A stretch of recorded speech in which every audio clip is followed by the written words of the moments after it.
Well, yeah, we flew on night missions sometimes, and we'd run into some of the British Spitfire people and the South Africans. There were South Africans there flying A-20s, and they would fly when we fly night missions. They would drop the flares over the they were the pathfinders.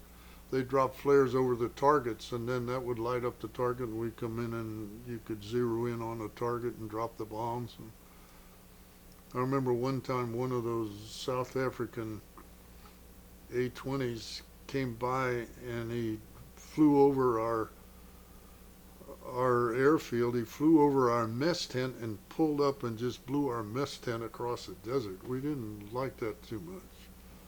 And they realized what they had done, and they came over with some liquor one night uh, to repay us for blowing our mess tent down.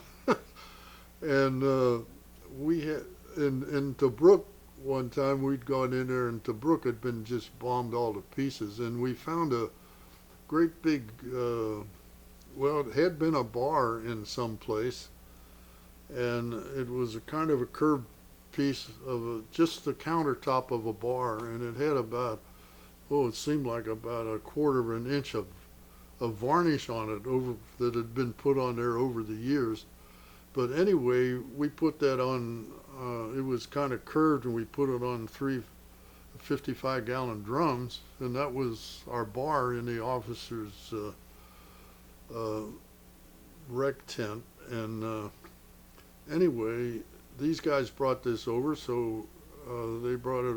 They set this bottle of whatever it was on this thing, and they poured a drink for somebody, and they spilled some on the bar, and it rolled across this thing because it wasn't quite level, and on that varnish, it just raised the varnish like it was varnish remover.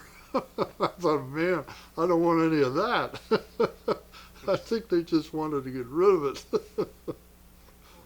That was another thing that kind of griped us. The British officers got a liquor ration, but they didn't give the liquor ration to American officers. They didn't, they furnished us our food, but they didn't furnish us that liquor ration. We kind of resented that, so we really didn't get much. And out there in the desert, you can't. Somebody would fly into town sometime and bring back a case of something, but no, we were short on everything.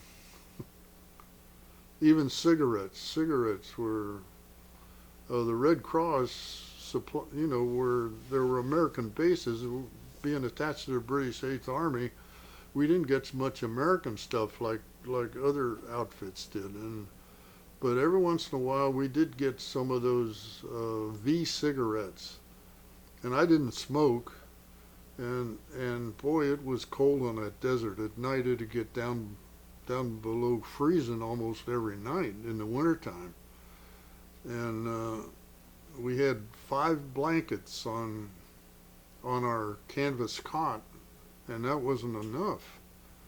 And so we wore everything we had. And I remember I I traded a pack of these cigarettes for a GI woolen long sleeve undershirt. That's the best trade I ever made in my life. I wore that to bed every night. That was really neat.